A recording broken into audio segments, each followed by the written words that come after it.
আজকে পাবদা মাছ রান্না হবে।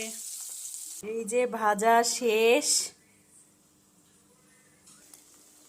বাটনা আছে রসুন, আদা, পেঁয়াজ, পোস্ত, কাজু বাদাম, টমেটো, আর সঙ্গে একটু লবণ আছে।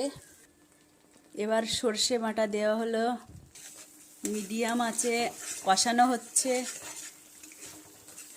এবার হলুদ দেওয়া হচ্ছে,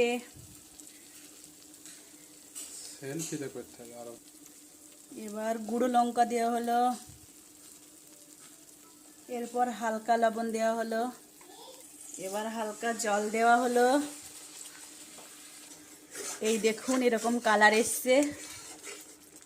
5 মিনিট ফুটবে, তারপর মাছ দেওয়া হবে। 5 মিনিট হয়ে গেছে, এবার মাছ দেওয়া হচ্ছে।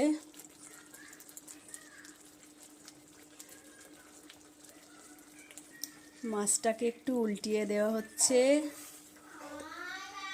এবার অল্প করে জল দেওয়া হবে। এই দেখুন কত সুন্দর কালার এসছে। এবার 5 মিনিট ঢাকনা দিলেই হয়ে যাবে।